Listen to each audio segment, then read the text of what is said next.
ایک بار کی بات ہے،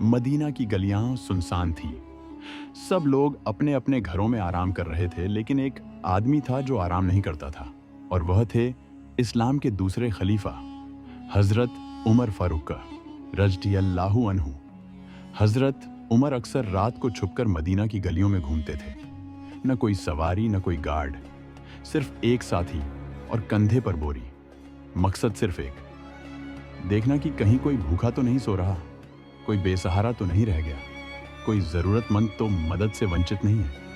ایک رات وہ اپنے نوکر اسلم کے ساتھ گھوم رہے تھے۔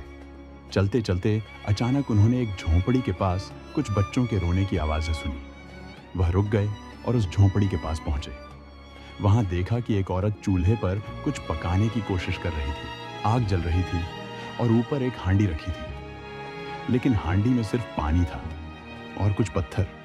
حضرت عمر نے عورت سے پوچھا، کیا بات ہے بہن، یہ بچے کیوں رو رہے ہیں؟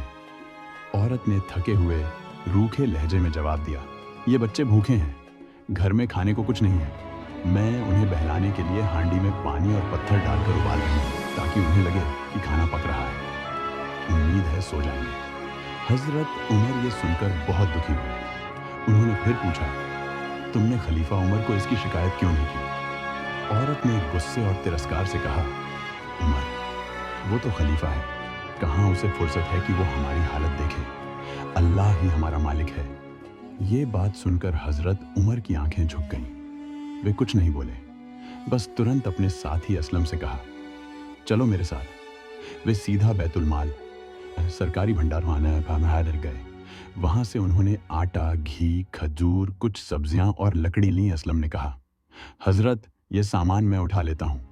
لیکن حضرت عمر نے جواب دیا، نہیں اسلم، قیامت کے دن اس کا حساب عمر سے ہوگا، تم سے نہیں، اس بوجھ کو میں ہی اٹھاؤں گا۔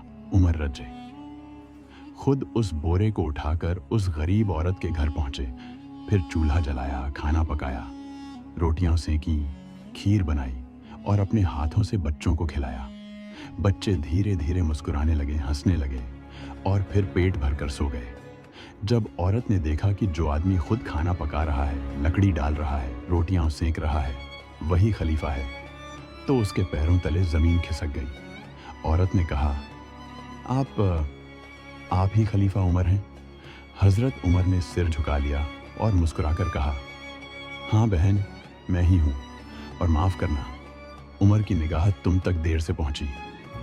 جب بچے سو گئے تو حضرت عمر نے ایک کونے میں بیٹھ کر آسمان کی اور دیکھا اور ان کی آنکھوں سے آنسو بہنے لگے۔ انہوں نے کہا، اگر آج یہ بچے بھوکے سو جاتے تو اللہ عمر سے ضرور سوال کرتا، تو میرا بندہ بن کے خلیفہ بنا تھا، تو پھر میرے بھوکے بندوں کی بھوک کی ذمہ داری کیوں نہیں لی؟